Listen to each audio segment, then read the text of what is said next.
ونصلي على رسوله الكريم اما بعد فاعوذ بالله من الشيطان الرجيم بسم الله الرحمن الرحيم الا من تاب وآمن وعمل عملا صالحا فاولئك يبدل الله سيئاتهم حسنات صدق اللہ العظیم۔ معزز سامعین و ناظرین،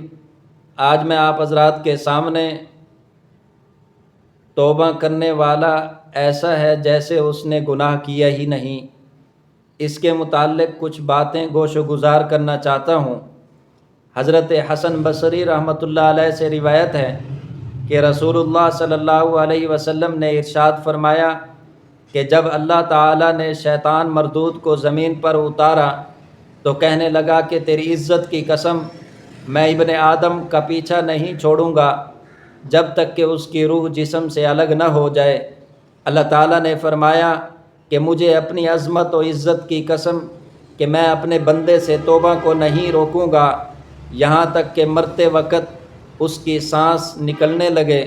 حضرت ابو امامہ باہلی رضی اللہ تعالیٰ عنہ سے روایت ہے کہ حضور علیہ الصلاۃ والسلام نے فرمایا کہ دائیں جانب والا فرشتہ بائیں جانب والے کا افسر ہے۔ بندہ جب کوئی نیکی کرتا ہے تو دائیں والا اس کی 10 لکھتا ہے، اور جب برائی کرتا ہے تو بائیں والا لکھنا چاہتا ہے تو دائیں والا فرشتہ کہتا ہے ذرا ٹھہر جا، چنانچہ وہ 6-7 مرتبہ کوشش کرتا ہے لیکن دائیں جانب والا لکھنے سے روک دیتا ہے، اور 6-7 مرتبہ لکھنے کی کوشش کرنے کے بعد اگر توبہ استغفار کرے تو کچھ نہیں لکھتا، اگر استغفار نہ کرے تو صرف ایک برائی لکھی جاتی ہے۔ فقیہ ابو اللیث سمرقندی رحمۃ اللہ علیہ فرماتے ہیں کہ یہ روایت حضور صلی اللہ علیہ وسلم کی اس روایت کے مضمون کے موافق ہے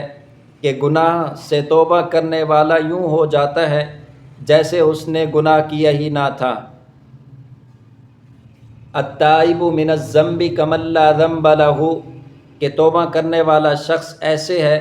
جیسے اس نے کوئی گناہ کیا ہی نہیں۔ میرے محترم دوستو، زندگی کا کوئی پتہ نہیں، لہٰذا اپنے آپ کو گناہوں سے بچائیں اور اللہ کے حضور توبہ و استغفار کریں۔ اللہ تعالی ہم سب کو گناہوں سے توبہ کرنے کی توفیق عطا فرمائے۔